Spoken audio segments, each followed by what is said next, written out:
ओम नमस्कार मित्रों। आप देख रहे हैं योगा एंड फिटनेस। तो जो यूजीसी नेट में हमारा जो योग सब्जेक्ट है उसमें एक हठ ग्रंथ है, उनमें जो पुस्तक है हठ प्रदीपिका। तो काफ़ी सारे जो क्वेश्चन हैं हठ प्रदीपिका है, घिरण्य संहिता है, हठ रत्नावली इत्यादि पुस्तकों से आते हैं। तो हम हठ प्रदीपिका नामक जो पुस्तक है इसको हम पढ़ेंगे अच्छी प्रकार से। और जो इसके नोट्स इत्यादि हैं, जो मेन मेन चीज़ें हैं, जो टॉपिक हमारे यूजीसी नीट के एग्ज़ाम में लगभग लगभग आते हैं, तो उनको हम पढ़ेंगे। तो आइए इस पुस्तक को प्रारंभ करते हैं। पुस्तक का नाम है हठ योग प्रदीपिका। इसके जो लेखक हैं श्री स्वात्मा राम कृत।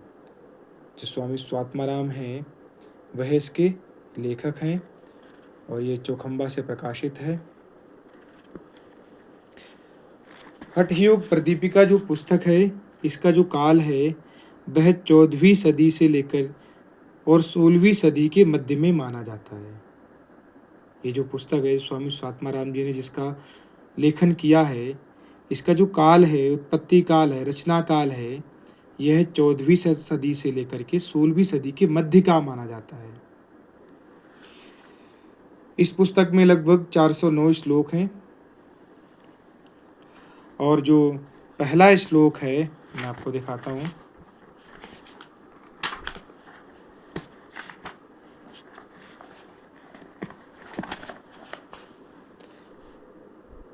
श्री आदिनाथाय नमो अस्तु तस्मै योनोपदिष्टा हठ योग विद्या। इस प्रकार से इसका पहला श्लोक है।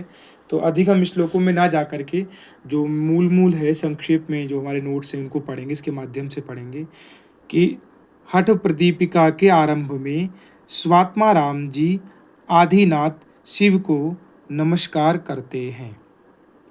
हठ योग जो प्रदीपिका जो पुस्तक है इसके प्रारंभ में स्वात्मा राम जी जो आदिनाथ शिव हैं उसको नमस्कार करते हैं। फिर अपना उद्देश्य बताते हैं कि हठ विद्या का उपदेश क्यों किया जा रहा है। हठ विद्या का जो उपदेश है वह क्यों कर रहे हैं। करें हठ विद्या का उपदेश श्री स्वात्मा राम जी द्वारा मात्र राजयोग की प्राप्ति के लिए किया जा रहा है। हठ विद्या का जो उपदेश है वह किसकी प्राप्ति के लिए किया जा रहा है, मात्र राजयोग की प्राप्ति के लिए किया जा रहा है। राजयोग का अर्थ है समाधि। जब हम काफ़ी सारे अर्थ पर्यायवाची या जब आगे आएंगे तो वहाँ पर समाधि के एक अर्थ में राजयोग भी मिलता है और राजयोग का जो दूसरा अर्थ है वह समाधि है। तो कहा है कि इस विद्या को उपदेश करने की आवश्यकता क्यों पड़ी, कि इसका उपदेश जो करना पड़ा। तो कहते हैं अगले श्लोक में कि विभिन्न विभिन्न मार्गों के उपस्थित होने के कारण संसार में काफ़ी सारे मार्ग उत्पन्न हो गए योग के, इसीलिए विभिन्न विभिन्न मार्गों के उपस्थित होने के कारण उत्पन्न अंधकार के कारण, और उससे जो मार्ग हो गए तो उनसे अंधकार भी उत्पन्न होने लगा। तो व्यक्ति ये निर्णय नहीं कर पा रहा था कि क्या गलत है अथवा क्या सही है ना। जब इसका निर्णय नहीं हो पा रहा था तो कहा कि इसका निर्णय करने में अक्षम तथा राजयोग से अपरिचित लोगों के लिए, जो राजयोग को नहीं जानते हैं, उससे जो अपरिचित हैं लोग, स्वामी स्वात्मा राम जी द्वारा हठ प्रदीपिका पुस्तक लिखी जा रही है। ये जो हठ योग प्रदीपिका नामक जो पुस्तक है यह किसके लिए लिखी जा रही है कि बहुत सारे मार्ग उत्पन्न हो गए थे और व्यक्ति क्या इसके कारण से अंधकार उत्पन्न हो गया था कि क्या सही है क्या गलत है, व्यक्ति निर्णय नहीं कर पा रहा था, राजयोग को लोग जान नहीं पा रहे थे। इसीलिए इस पुस्तक का जो निर्माण है, हठ योग प्रदीपिका नामक पुस्तक का जो निर्माण है, यह स्वामी स्वात्मा राम जी के द्वारा किया गया। तो क्वेश्चन यहाँ से इस प्रकार से बन सकता है कि हठ योग प्रदीपिका स्वात्मा राम जी के द्वारा क्यों लिखी गई। तो क्या है कि राजयोग से अपरिचित लोगों के लिए, जो लोग राजयोग को नहीं जानते हैं, उस राजयोग से परिचय कराने के लिए, तथा अनेक सारे मार्ग उत्पन्न हो गए थे तो इस कारण से सही गलत का निर्णय नहीं हो पा रहा और उस सही गलत के निर्णय को करने के लिए ये पुस्तक लिखी गई। आगे चलते हैं। तो कहते हैं कि जो स्वामी स्वात्माराम जी ने योग का जो उपदेश है ये किससे ग्रहण किया, योग की जो विद्या है ये किससे जानी। तो कह रहे हैं कि मत्स्येंद्र नाथ हैं, श्री गोरक्षनाथ हैं इत्यादि गुरुओं की परंपरा से ही। स्वात्मारायण जी ने क्या है कि मत्स्येंद्र नाथ ये भी योग विद्या के गुरु रहे हैं, गोरक्षनाथ ये भी योग विद्या के गुरु रहे हैं। इन्हीं गुरुओं की परंपरा से ही स्वामी जी स्वात्माराम जी ने हठ योग को जाना है। तो काफ़ी सारे जब हठ योग की परंपरा की जब बात आ गई तो काफ़ी सारे जो आचार्य हैं उनको गिनाया गया है कि कौन कौन आचार्य, कितने आचार्य हठ योग के हुए हैं। तो लगभग यहाँ पर इन्होंने इस पुस्तक में 32 आचार्यों के नाम गिनाए हैं, जिसमें आदिनाथ, मत्स्येंद्रनाथ, शावर, आनंद भैरव, चौरंगी, मीन, गोरक्ष, विरूपाक्ष, विलेशय, मंथान, भैरव योगी, सिद्धि, बुद्ध, कंथड़ी, कोरकंटक, कोरंटक, सुरानंद, सिद्धिपाद, चरपटी, कानेरी, पूज्यपाद, नित्यानंद, निरंजन, कपाली, विंदुनाथ, काकचंडीश्वर, अल्लाम, प्रभुदेव, घोड़ाचोली, टिंटिणी, भानुकी, नारदेव, खांड कपालिक, ये 32 नाम इन्होंने गिनाए हैं। तो कई बार पूछ लेते हैं कि इस पर कई बार क्वेश्चन भी आपके आ चुके हैं कि जिसमें कौन से हठ योग परंपरा के आचार्य हैं स्वामी स्वात्माराम जी के अनुसार।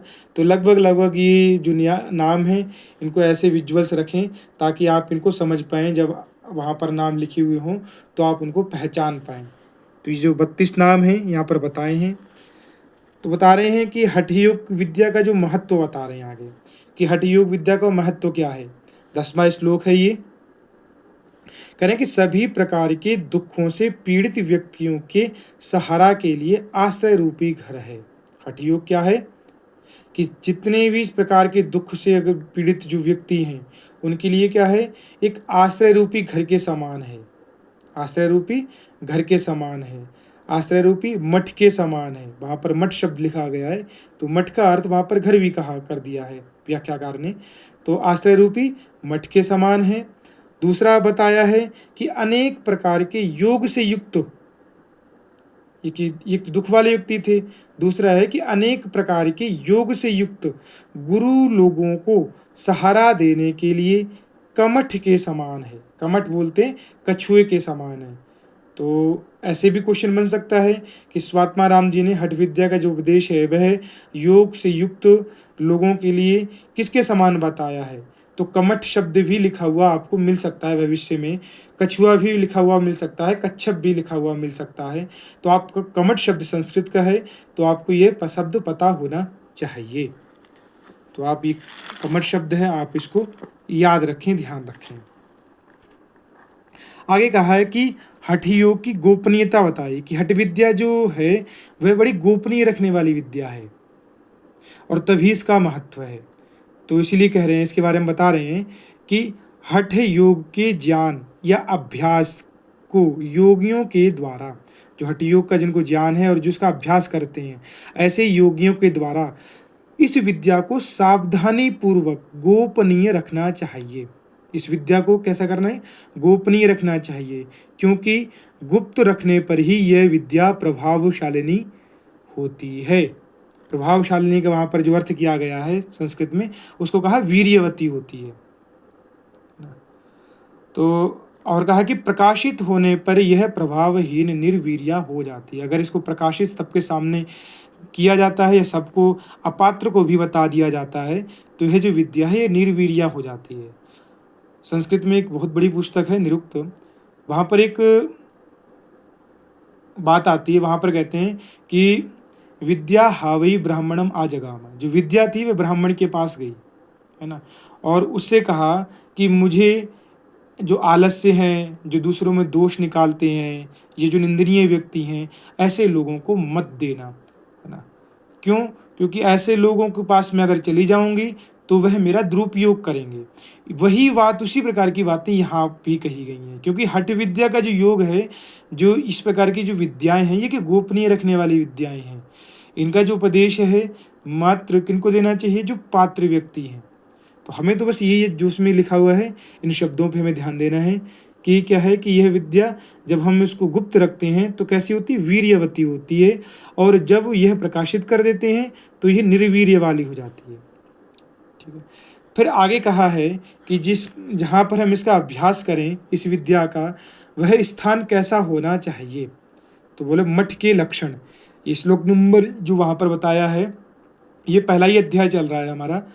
तो वहाँ पर पहले अध्याय में 12वां, 13वां, 14वां इत्यादि श्लोक हैं जहाँ पर ये बातें बताई गई हैं। तो वहाँ पर मठ के लक्षण बताएं, तो मठ के लक्षण में स्थान की विशेषताएं बताइए कि स्थान कैसा होना चाहिए हमें योगाभ्यास करने के लिए।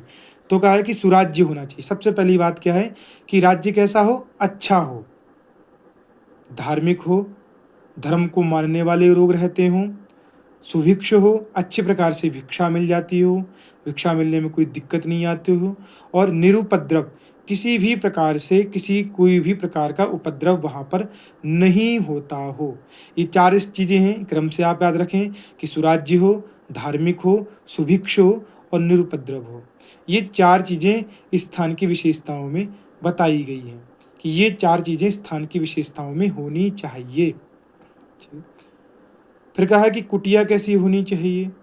जिस कुटिया में योगाभ्यास करेगा वह कुटिया कैसी होनी चाहिए? तो कहा धनुष प्रमाण दूरी तक। धनुष प्रमाण का अर्थ है कि जो सामान्य जो धनुष होता है उसकी लंबाई 4 हाथ की होती है। जो हमारा सामान्य धनुष होता है तो वहाँ पर इसकी जो लंबाई है वह 4 हाथ की बताई गई है। तो कहा कि 4 हाथ प्रमाण की दूरी तक, हम 4 हाथ नाप लेंगे, इतनी दूरी तक क्या है कि शिला बोलते पत्थर, अग्नि, जल ना हो। तो ये विशेष बात है, ध्यान रखना चाहिए कि कुटिया की विशेषताएं, प्रश्न बन सकता है आपका यहाँ से भी कि कुटिया की विशेषताएं कैसी बताई गई हैं।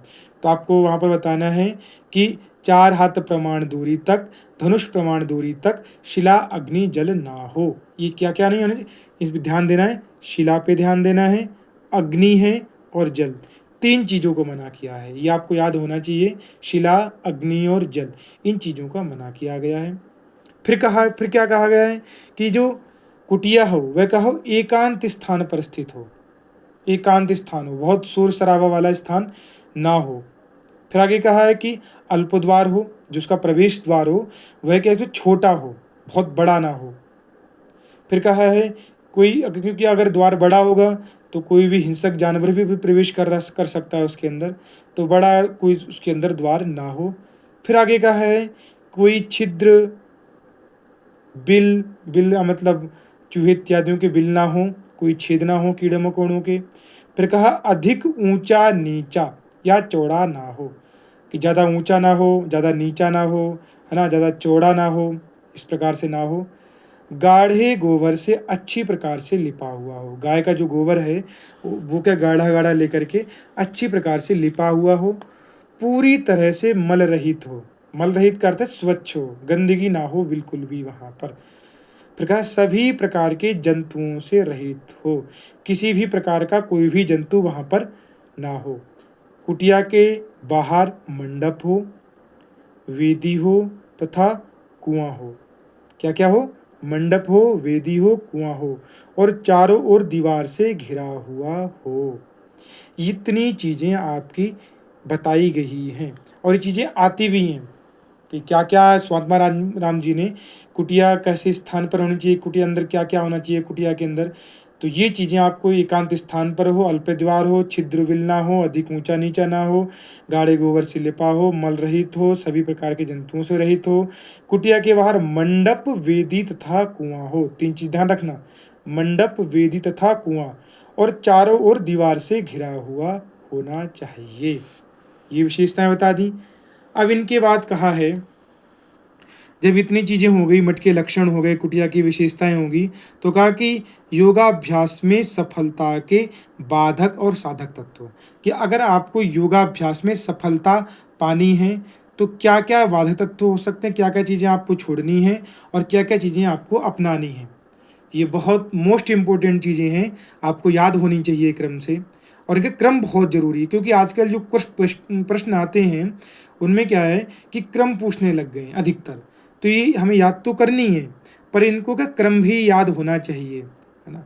और क्या है कि ये जो वहाँ पर शब्द जो ऐसे के ऐसे ही संस्कृत में दिए गए हैं, उनके ये हिंदी अर्थ हैं। तो हमें संस्कृत भी जो शब्द दिए गए वो भी पता होने चाहिए, उनके हिंदी अर्थ क्या हो सकते हैं वह भी हम लोगों को पता होने चाहिए, आप लोगों को पता होने चाहिए। तो कहा कि सबसे पहले बताया कि बाधक तत्व, कि योगाभ्यास में बाधा पहुंचाने वाली क्या क्या चीज़ें हो सकती हैं। ऐसे कौन कौन से तत्व हैं जिनसे योगाभ्यास में बाधा उत्पन्न होती है। तो कहा पहले कहा अत्याहार, अधिक भोजन। अधिक भोजन हमें नहीं करना है, क्योंकि मिताहार की हर जगह बात कही, जितनी भी योग की हमारी पुस्तकें हैं हर जगह मिताहार की ही बात बताई गई है। तो कहा अत्याहार, अधिक भोजन नहीं करना है। प्रयास, प्रयास का अर्थ है अत्यधिक श्रम, शारीरिक श्रम भी नहीं करना है अत्यधिक। फिर आगे कहा कि प्रजल्प, अधिक बोलना भी नहीं है। तो कहा नियमाग्रह, नियमों के प्रति दुराग्रह, हमें बहुत अधिक नियम पालन ही नहीं करने हैं कि नियम पालन करते करते आप बीमार ही पड़ जाएं, तो ऐसे नियमों का भी पालन नहीं करना अत्यधिक। फिर कहा है कि जनसंघ, अधिक लोगों से मिलना जुलना भी नहीं है, अधिक लोगों से जनसंपर्क नहीं करना है। जन बोलते लोगों को, है ना, तो अधिक लोगों से संपर्क नहीं करना है। फिर क्या, लौल्य, मतलब चंचलता नहीं लानी है। आपका जो मस्तिष्क है वह क्या है, अस्थिर जो होता है उसको बोलते हैं लौल्य, है ना। तो ये जो लौल्य है, चंचलता है या स्थिर मस्तिष्क है, जनसंघ है, अधिक जनसंपर्क है, नियमाग्रह है, नियमों के प्रति दुराग्रह है, बहुत अधिक नियमों का पालन करना है, अधिक बोलना है, अत्यधिक प्रयास करना है, श्रम करना है, अधिक भोजन करना है। तो ये चीज़ें क्या बाधक में है। फिर क्या साधक तत्व क्या होते हैं। तो कहा कि उत्साह, साहस, धैर्य, आपके कार्य को लेकर आपके अंदर उत्साह होना चाहिए, साहस आपके अंदर होना चाहिए, जल्दी हार नहीं माननी है, आपके अंदर धैर्य होना चाहिए, है ना। तत्व ज्ञान, जो चीज़ वास्तव में जैसी है उसका वास्तव में आपको उस प्रकार का ज्ञान होना चाहिए उस वस्तु का। फिर क्या, निश्चय, आपके अंदर निश्चय होना चाहिए कि हाँ मैं ये कार्य कर सकता हूँ। फिर क्या, जनसंघ परित्याग, और बाधक तत्व में जनसंघ का है कि इसका परित्याग, हमें अधिक लोगों से मिलना जुलना नहीं है। तो ये चीज़ें जो बताई हैं, ये साधक तत्व और बाधक तत्व अत्यधिक मोस्ट इम्पोर्टेंट हैं, आपको ये चीज़ें याद करनी है। तो हमने आज साधक तत्व पढ़े, बाधक तत्व पढ़े, कुटिया की हमने विशेषताएं देखी,